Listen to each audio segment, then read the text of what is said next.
Assalamu alaikum. You're watching Views and News and I'm Faisal Rehman live from our Islamabad studios. Today we'll be talking about the flooding all over Pakistan. You're talking about all the 4 provinces basically. Sindh, Balochistan, Punjab, Khyber Pakhtunkhwa. Damage that has been estimated so far, according to the official figures, is around $10 billion, which is definitely, if not double, is much more than this.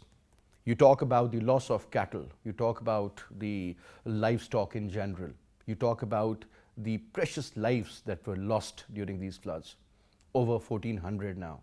You talk about the injured, you talk about the flooding that took away businesses, houses, and the infrastructure. Look at the level of devastation. It's unimaginable. Those people who have visited those calamity-struck areas, they were horrified. Acute shortage of water, then since there is no infrastructure, so lines and lines of trucks and buses and other transport is there. And it's been seen like if you want to cross 6 to 7 kilometers, it might take up to a day or perhaps more. This is the current situation. Flooding all over Sindh. You talk about Balochistan, you talk about the loss of crops, and according to certain estimates, according to our senior economists, they believe that the negative growth could be seen as far as agriculture is concerned. We import cotton, but perhaps looking at the amount of the loss as far as cotton is concerned, that is over 1.4 million acres. Just imagine the area. Sugarcane, the prices of sugar definitely will go up. You talk about maize, you talk about pulses. Hardly we mostly import the pulses, but still whatsoever was there, it has been washed away. Are we in a condition to see whether we'll be able to cultivate again in the next season? It seems it's an impossible task, because in certain areas, if there is no more rain, it might take up to almost 6 to 8 weeks for water to recede. But perhaps these are all challenges, but at the same time, every challenge, every calamity, it has its own positive side, and we need to look at it, that how to make sure that this is going to be a regular phenomena of monsoon, how to make sure that the future of designing bridges or constructing houses and not having the businesses or restaurants on the banks of the river. This is what we have witnessed in Sawat and Kalam also. Imagine huge hotels were washed away, and it seemed as if this was some visual from a Hollywood or Bollywood movie. So this is what has happened. Look at the number of people who are displaced. That's 33 million plus. And just imagine 33 million is 3.3 crore, almost close to the total population of Afghanistan. Just think about it. They are all suffering. Over 500,000 women who are pregnant and waiting in their tents for food, for medical facilities. There have been multiple reports of snake bites, dog bites, but this is a reality. Now, before I introduce you to our panelists, our production team has prepared a report. Let's watch that first. Premier Shehbaz Sharif and his team under his leadership is courageously fighting with the catastrophic impacts of the disastrous torrential rains and the floods, which have claimed 1,314 lives, left 12,703 injured, and destroyed 5,735 kilometers of roads, 246 bridges, and 16,82,726 houses. On the other hand, 7,50,405 livestock and 173 shops were destroyed, leaving the affectee with considerable economic setbacks and challenges. In this regard, Prime Minister Shehbaz Sharif has said that government has decided to increase the flood relief assistance under Benazir Income Support Program from the existing 28 billion to 70 billion rupees. Meanwhile, Pakistan's ambassador to the United States, Masood Khan, has described the unprecedented floods in Pakistan as a huge catastrophe that called for multiplying efforts inside the country and also by the international community to help the country cope with the adverse impacts of the climate change. While talking to a foreign TV channel, he said that we have had some natural disasters in the past and we have had developed an apparatus, but this apparatus was inadequate for this kind of calamity. On the other hand, while addressing a session of United Nations Development Programme, UNFPA, and UN Office for Project Services, Ambassador Munir Akram said that out of displaced people, an estimated 8.2 million are women of the reproductive age, and up to 73,000 women who are expected to deliver next month will need skilled birth attendance, newborn care, and support. He urged the United Nations Population Fund to scale up its emergency responses for flood-devastated Pakistan to provide life-saving reproductive health services and commodities, especially to some 650,000 pregnant women among the 33 million displaced people. Now to talk about it, we have with us in our studio, on my right is Shaukat Paracha Saab, senior journalist, senior anchor person. Thank you very much, Paracha Saab, for your availability in our program. And we also have with us Dr. Ejaz Ahmad Saab, environmentalist. Thank you very much, Dr. Saab, for your presence as well. And we'll also be talking to Claudia Webbe, the member of UK Parliament, and she's tweeted recently in which what we have learned that she really demanded the global community to help Pakistan in this very tough time. And she said that perhaps more aid should be given. The external debt of Pakistan should either be eliminated or should be, revised. And then, because Pakistan doesn't even, pollute 1% of the global environment. Our footprint as far as carbon is concerned is very low. But look at the devastation. I think we say that we are the sixth most vulnerable country in the world. I would say that look what has happened in Pakistan. It is going to be the most vulnerable country, or it has become. This monsoon is going to be a regular phenomenon. The weather pattern that has changed is a reality. Now, Paracha Saab, coming to you, sir.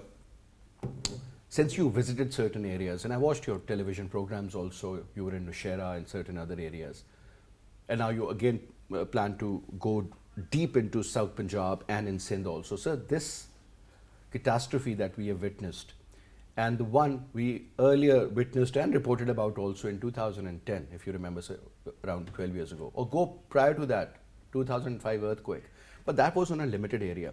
Over here, sir, we are talking about torrential rains, floods, and it's everywhere. And the kind of damage that has occurred, sir, it's unbelievable. Now, when you went there, sir, obviously seeing is believing. Whatever we saw was on television, but you were in the field. Tell us about the exact issues, the problems, and what is going on now. Thank you very much. I wish I could translate my feelings into the word, into the expression that I was undergoing or I was feeling over there.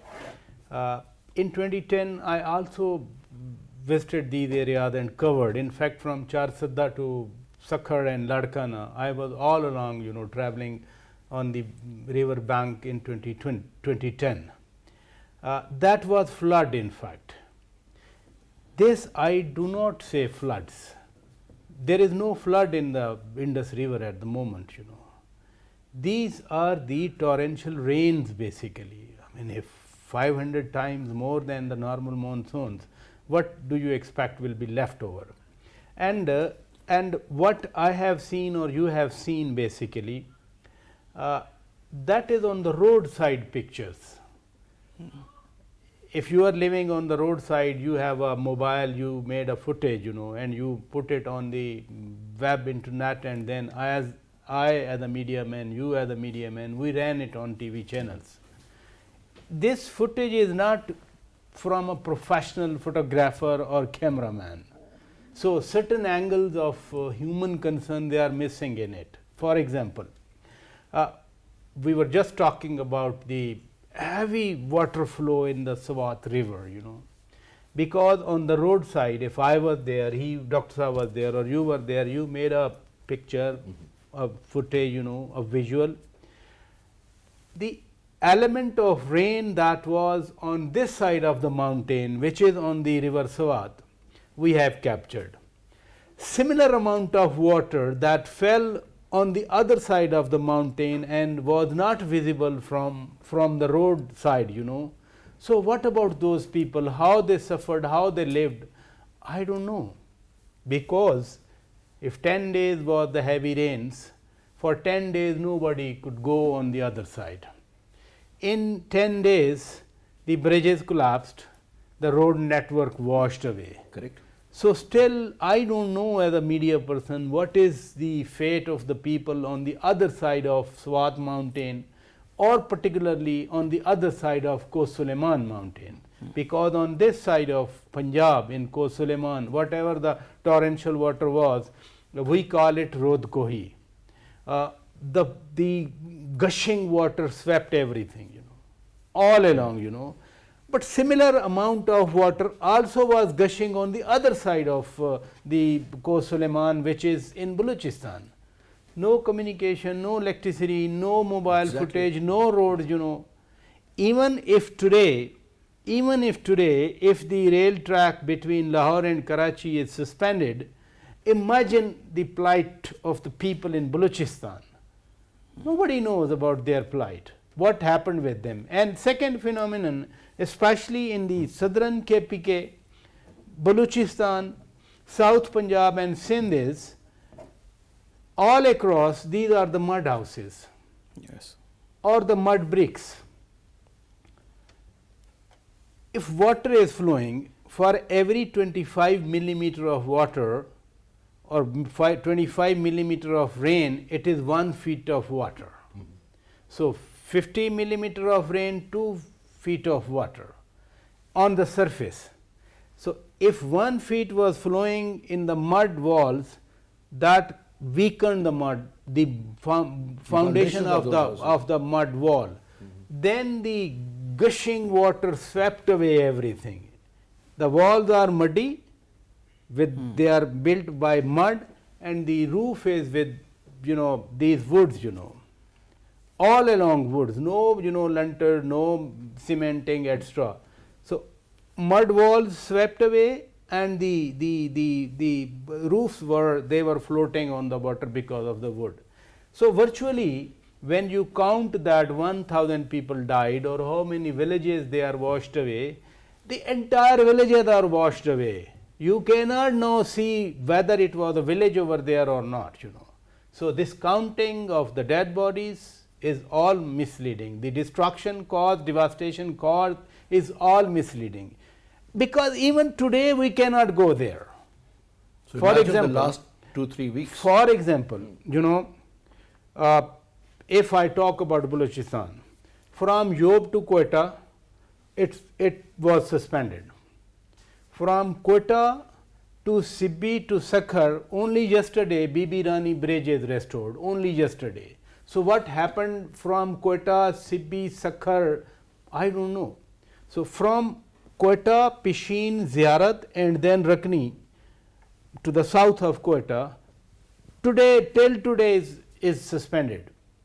And from Quetta to Kolu to Luni, Dukki to Rakni, I do not know what happened, because this all is connected from Diji Khan, Fort Monroe and Rakni. So, Fort Monroe road was washed away, and all heavy traffic.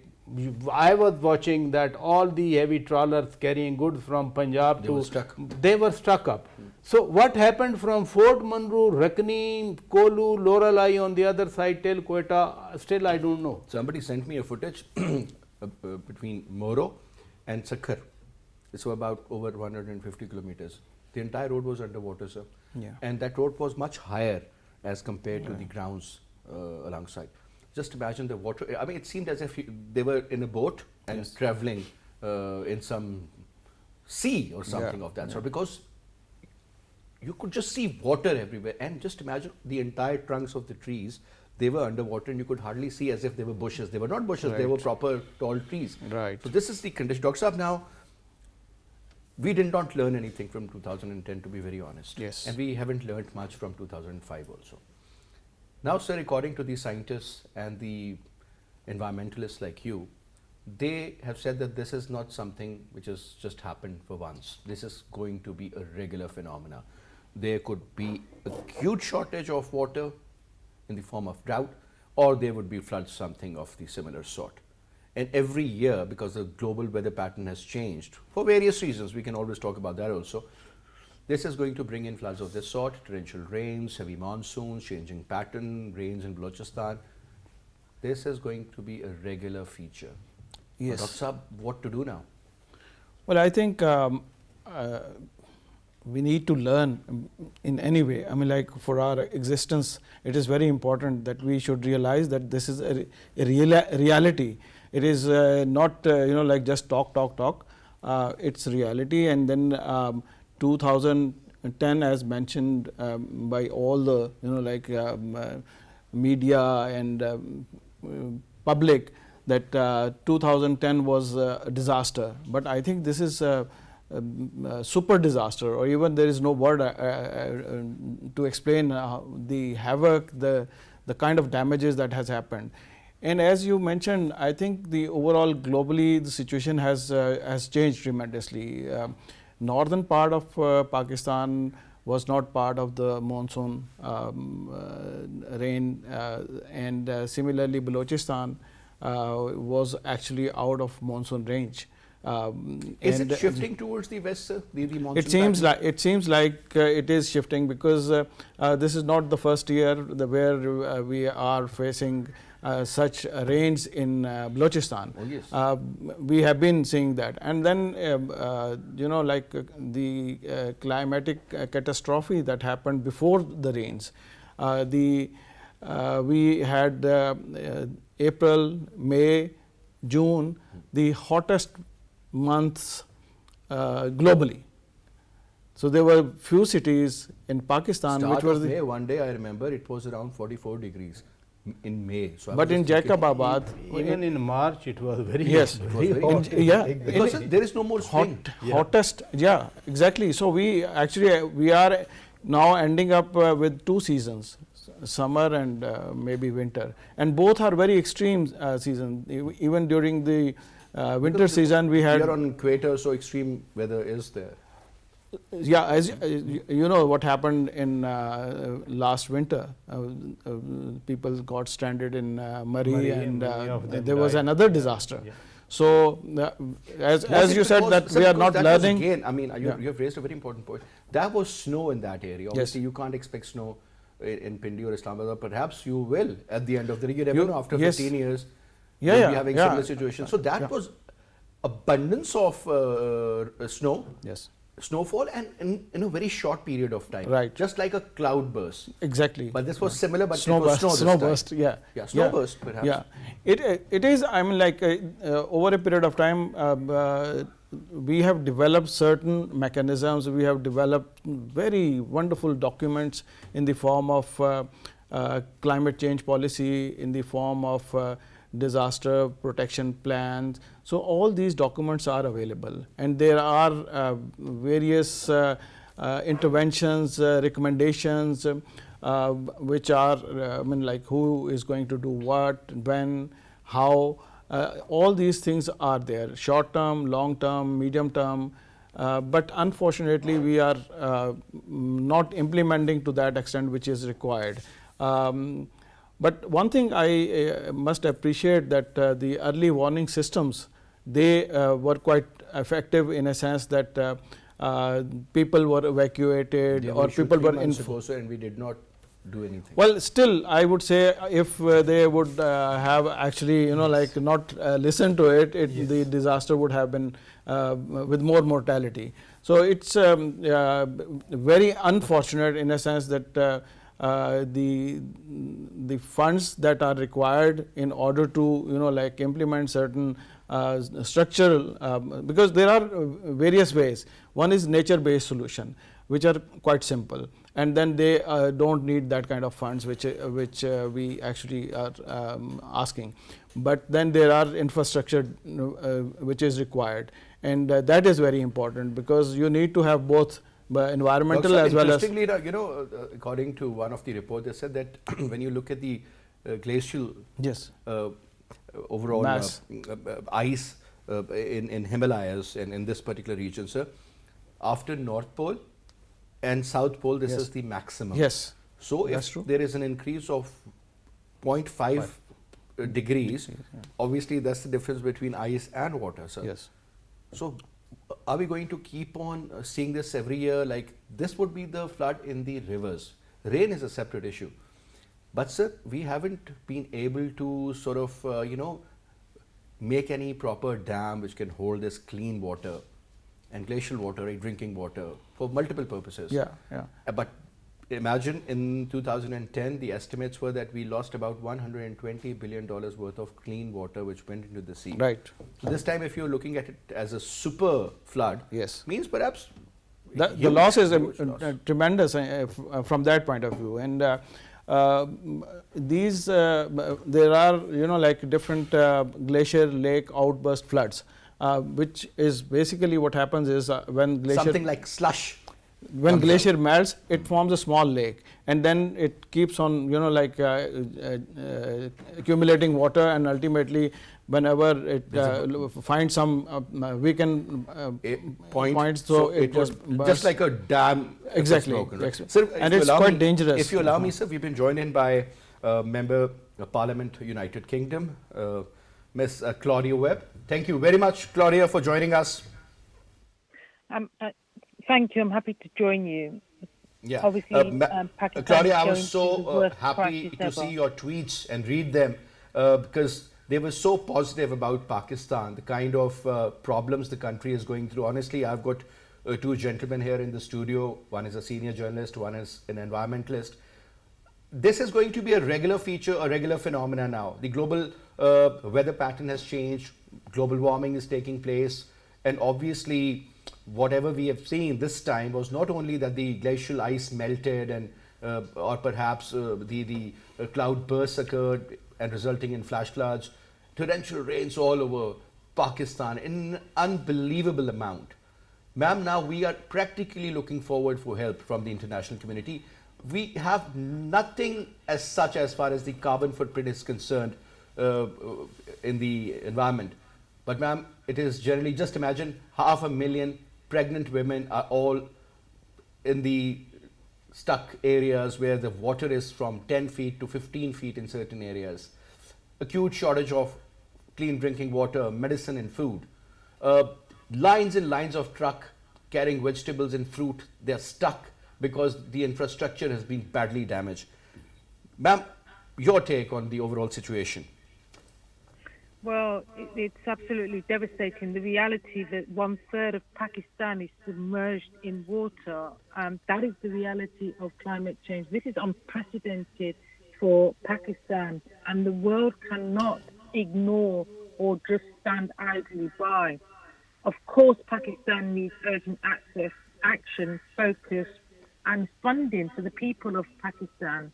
But we need the global north largely, and those big polluters that have reaped huge profits out of years of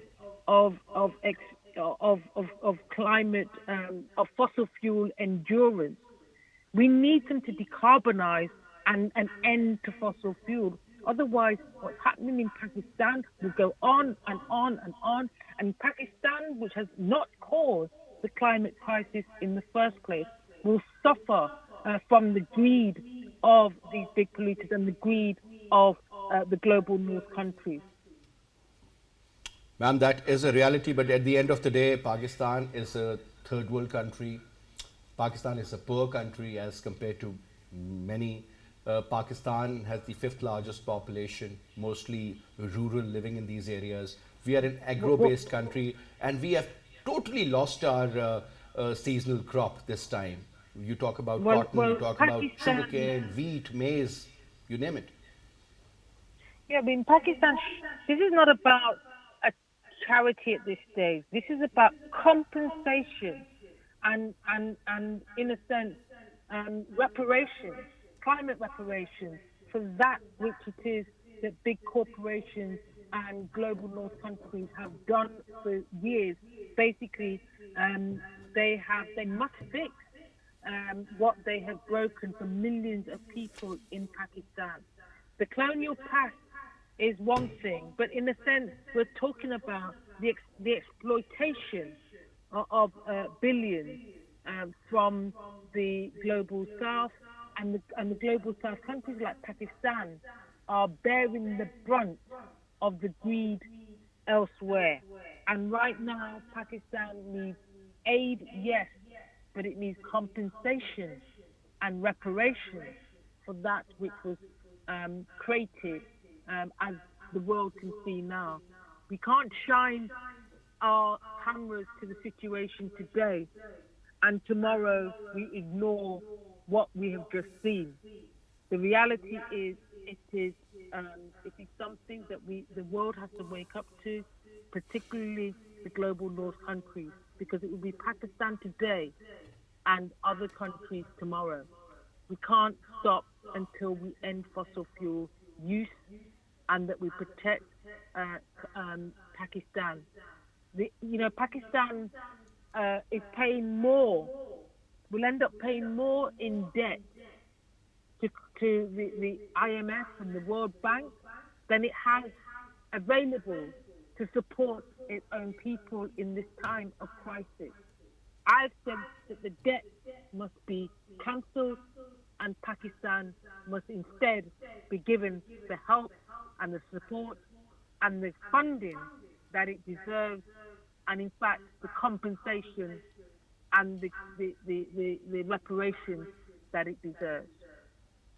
Now, ma'am, that's a very positive thought, but obviously, do you think this could translate into reality?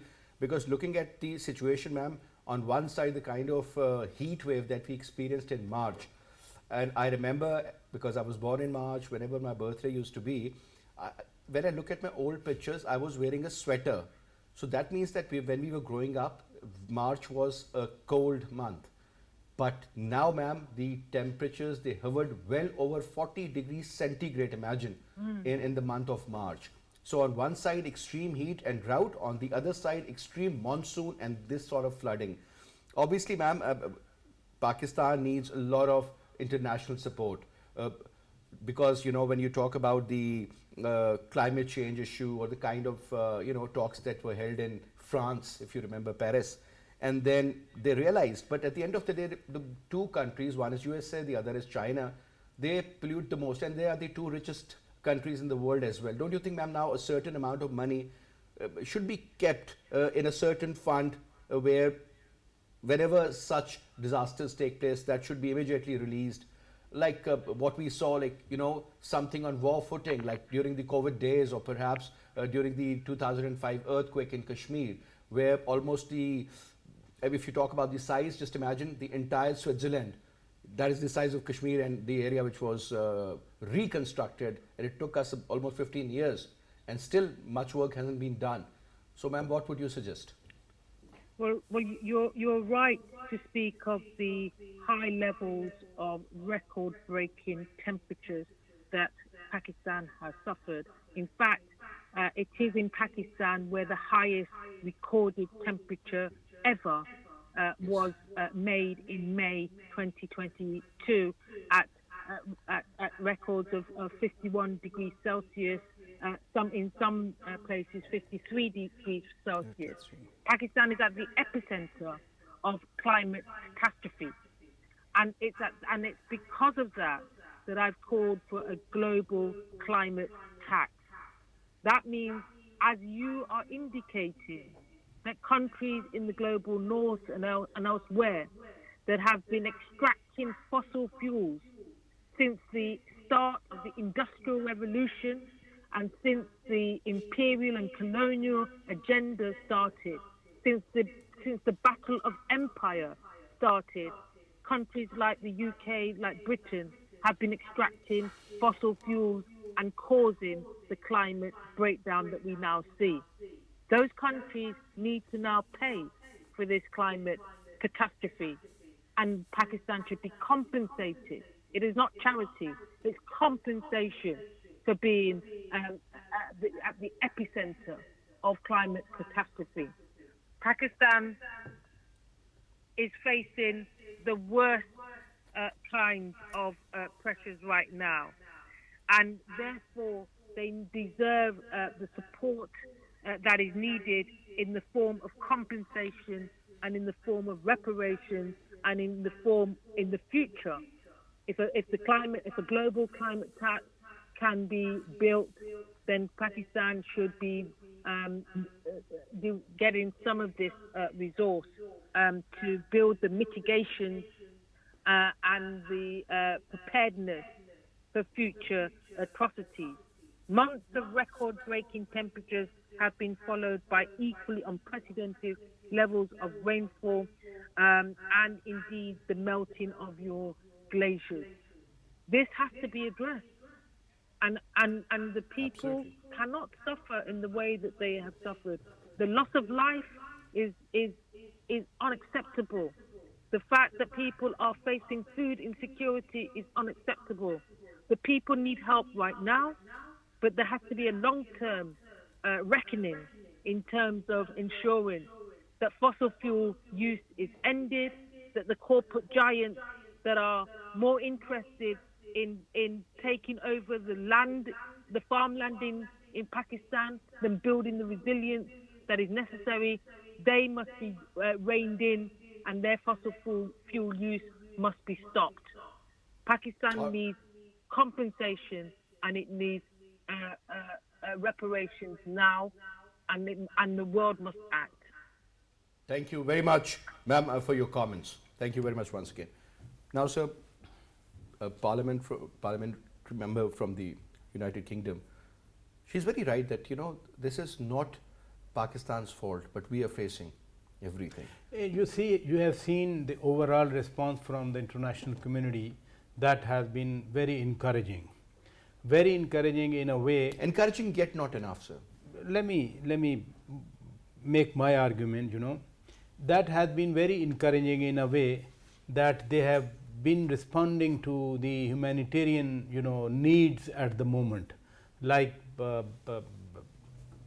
Claudia, Webbe, she's the MP, British MP, she has spoken, Similarly, Sheila Jackson Lee, she has been in Pakistan today. Congressman Tom Suzy, he has been in Pakistan today. And then, there has been an air bridge established from UAE to Pakistan. Every day we are receiving assistance. What MP Claudia Webbe was talking about, that not the compensation, not a charity but a compensation, and to your point, I want no compensation even,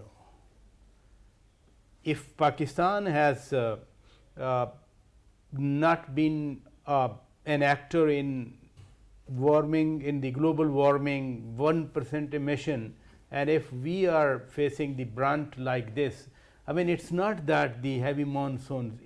Look at the fire in different forests in Pakistan. This was a new phenomenon for me, that everywhere, for example, in Balochistan, the dry fruits, 4,000 acres, imagine. 4,000 acres. Then, on Margalas, behind Margalas, every other day, in Swat basically.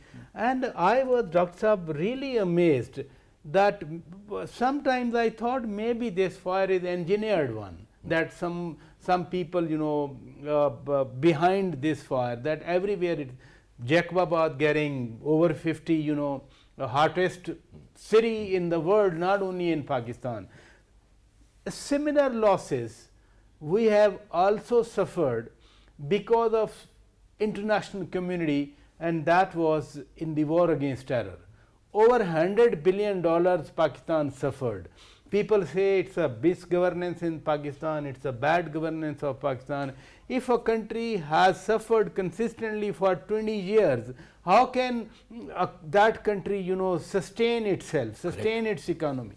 Similar is here. So it's not compensation to me, and not the debt rescheduling that you were talking about. What the world can do for Pakistan other than this humanitarian assistance is that they should not reschedule Pakistan's debt, because again it will be accumulated debt passed on to the next generation. The time is to write off Pakistan's debt, to give Pakistan some financial confidence that it can rebuild, it can reconstruct, it can feed its people, you see. If rescheduling is there, I remember in 2002 or 2003, in the beginning of the war against terror, there was a Paris Club or Paris Consortium, yes, and we were not invited. And they rescheduled Pakistan debt for another 35 years. So Okay, you talk about that. Yes, Paris the, Club. I The, remember. the next generation will have to pay along with the markup or the interest rate, you see. So compound interest is going to go up. Exactly. So, Claudia Webbe, MP, was right that Pakistan has suffered. Pakistan should be assisted by the world. The world can assist if it wants to assist Pakistan. The real thing is the debt write-off. Rescheduling will again, a kind of debt trap against Pakistan for 30, 40, 50 years. If you reschedule it, ultimately you have to pay, because in the war against terror, not a single Pakistani was in the plane that Or was involved in any way. not a single Afghan. But since the international politics went that way, the real sufferer was Pakistan. Over additional surcharge on your exports, then risk country, whatsoever the restrictions could be imposed against. Even when we used to go abroad, our body was searched in an unparalleled way, unprecedented way. The fellow passengers used to be in the row, and we were we were picked up and taken to another room. Exactly. That was Happened to me also a as kind of suffering that we were facing. You see, similarly, Pakistan was not And it was part so of the humiliating, problem. yes. So humiliating. But over $100 billion we suffered, and the world did not pay for that. Rather, it was the other way around. We were Yes. looked upon as terrorists. And now Still are. now I'm telling you, this $10 billion losses, the figure is misleading. If your entire province of Sindh is gone, entire province of Balochistan is gone, more than 3/4 of your KP is gone, your South Punjab is gone. These are basically the food baskets. Absolutely, These absolutely. are the fruit baskets. Food basket gone, The food cash basket crops were gone, there, yes. and why you forget about the 1 million cattle that have been washed away? Where will Now the estimates are over 1.4. Imagine. Because we are getting exactly, to know. more because and every other more, day, more and more. 36 more deaths reported in the last 24 hours. Every day. Every day. And that was my point in the beginning, that whatever the losses has been, they have been reported from the roadside. Deeper you go, more damages you will So the explore. livelihood has gone. That's the worst Everything part. gone. And it won't be- and never forget, at the time of 1947, Pakistan's population, both wings, East Pakistan and West Pakistan, that was 33 million. Imagine. Exactly. So Pakistan of 1947 is washed away. And one more thing, before you go to Dr. Saab, you talked about that water will be receding. No. In Balochistan, in South Punjab particularly, and in Sindh particularly, it's not a slopey, it's Straight. plain. So if you suck water from one field, you will be dropping into another field. That is not an option. That's not an option. And it Till will be the water- absorbed. It is going to take 2 months.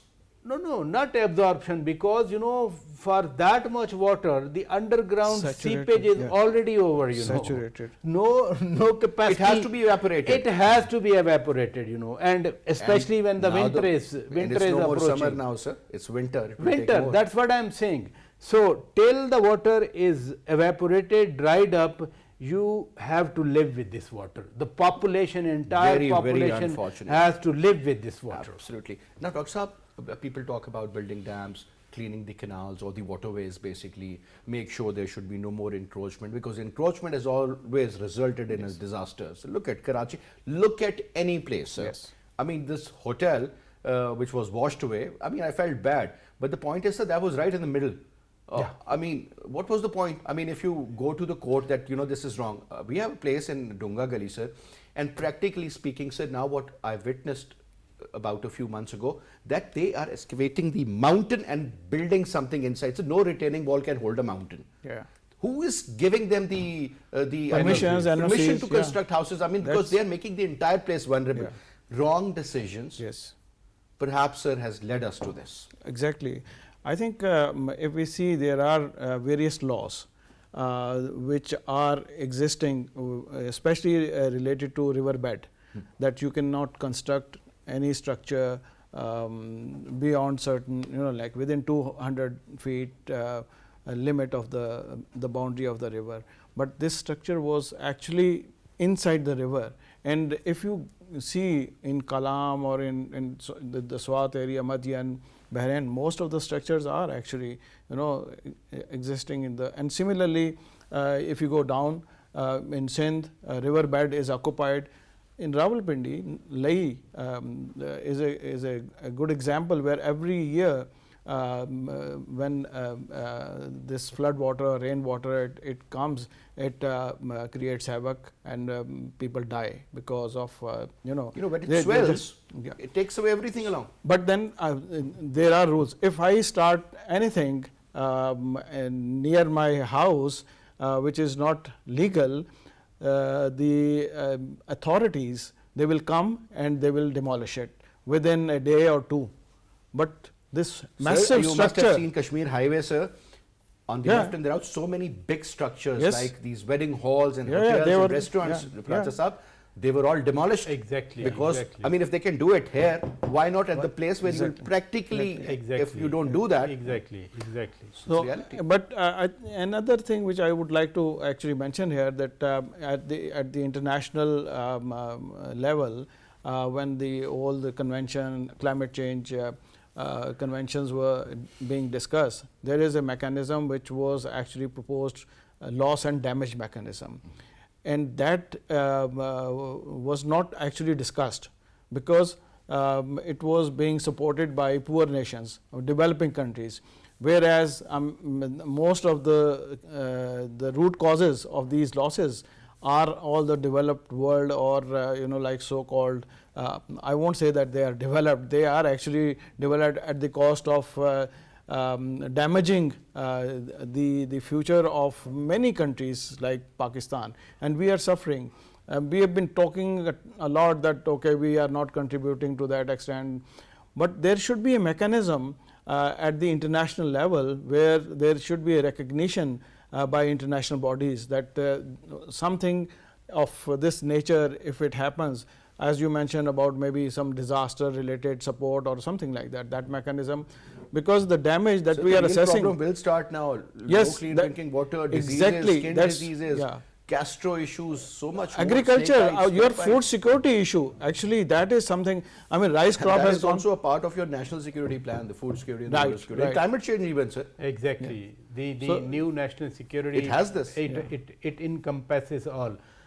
What you are talking about, or I am talking about, or Dr. Saab is talking about, in the national security policy, population control is also there. Part of it. Because the new construction, for example, Dunga Gali you have talked about, it gives the way, because more houses we need, more shelters we need, more housing units we need. If every day, for example, you said, and your report also mentioned, over 500,000 women, if they give birth to 500,000 babies, or more than that if they are twins, if they are twins, more than at least let's say 500,000. 500,000, 500,000 addition into your population, and then again you have to provide them food, you have to provide them health facilities, you have to provide them shelter, one or the other way, international response that we are talking about.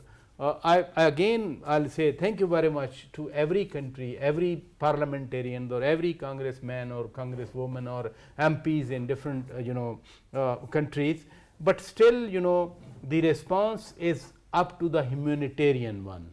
It's not a long term response for making Pakistan sustain the huge loss. Food, you talked about snake or dog bites. The people in those affected areas, they are already very resilient. They can sustain these problems. Urgent need is, if you ask my opinion, we are still in the rescue phase. If you ask my opinion, we are not. The first phase, Forget about the relief, rehabilitation, it's a long-term thing.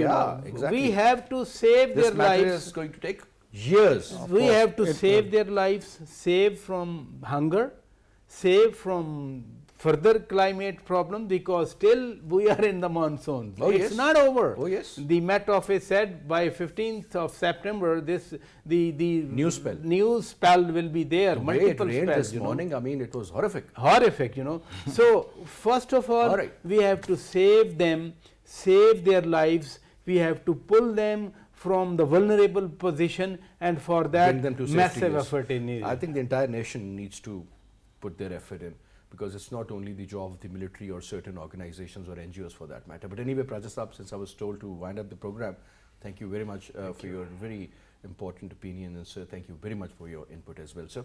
And that's all we have for this hour. But remember one thing, just imagine more than 15% of the total population of Pakistan, 15, more than that is over 33 million people that has been affected.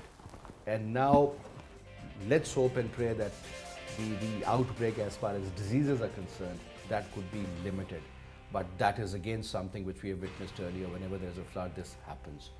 But let's hope and pray things will get better and no more rains should come.